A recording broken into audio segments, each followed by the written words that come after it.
Hi, my name is Allie Powell, and my project is on auditory integration therapy. So this is also a form of alternative treatment, so it's a little different from some of the other ones, but let's get into it.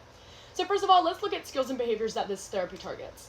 It generally targets groups with ADHD, dyslexia, autism, and other learning disabilities, which there's a very broad range of those.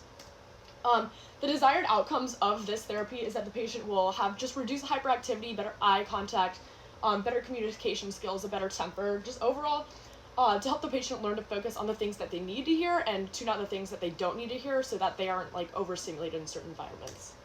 So how does this therapy work? To boil it down, it's almost a type of exposure therapy, helping the patient to get used to different ranges of sound to improve sensitivity and noise that comes along with certain disorders. There are different methods to the sounds played specifically.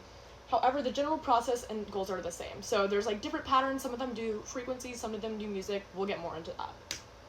So step-by-step process. The patient is brought in at first. They have headphones fitted to them, and they have their program designed to have the certain sounds that they need and frequencies they need. That would be specific to the patient.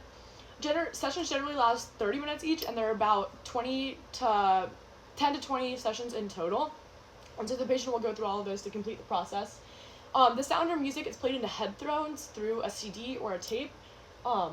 And the sounds generally during the therapy, they started out as very simple, and the sounds slowly get more and more complex and build over the course of that one therapy session, and then that cycle repeats. And so depending on the number of sessions you have, you'll just go back until your training is completed. So the equipment needed, as you can see, the purple picture there and the one next to it are just examples of like what this could look like. You can see the headphones.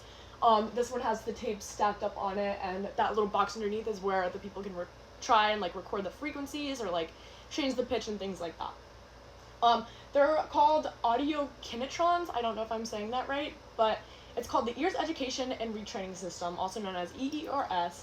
And they'll put in different frequencies in the headphones. They can range from 30 to 15,000 hertz.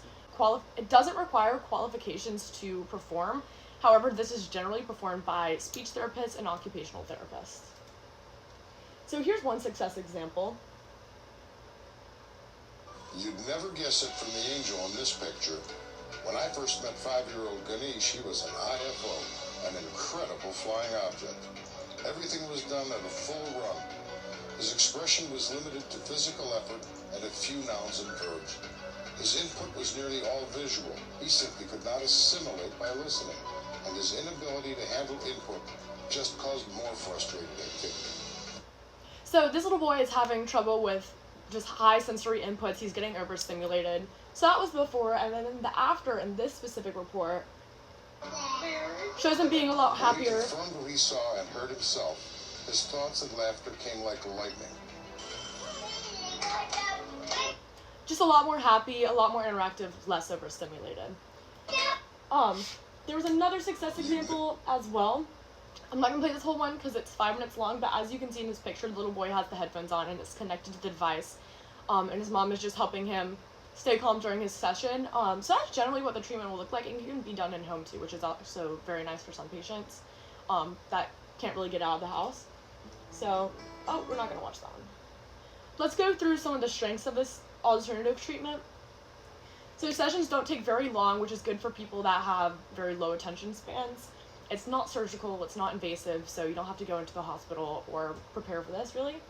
The headphones are closely modified to the user, so they're fitted to their head, so it's very comfortable for anyone who's doing it, especially if they already have sensory issues. That can be super helpful.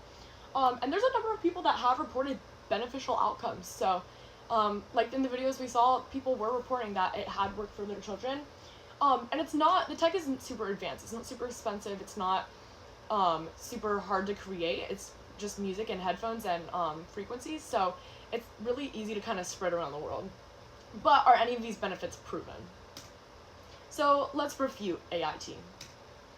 Almost all of the peer-reviewed articles I read, the majority of them deemed AIT to be unsupportive and ineffective. So the first article I went through that was saying these things was the School of Communication Sciences and Disorders, and they're saying that there's a lack of evidence and expert agreement.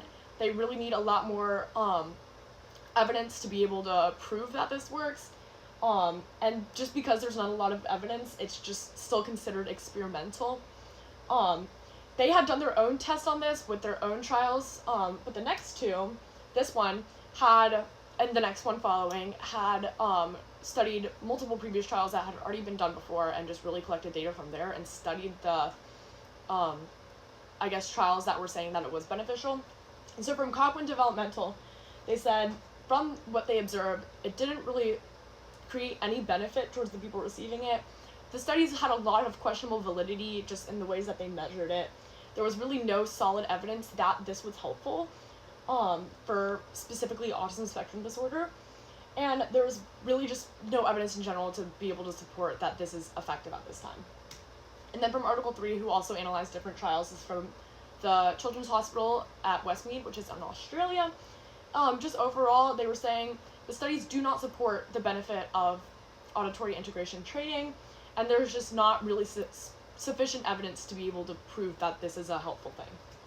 So a review of the validity and effectiveness, unfortunately, because it's so unsupportive and there's like so few examples of it actually having measurable impacts on people's lives, you would have to give it a 1 out of 5. There's just not enough support, there's not enough research.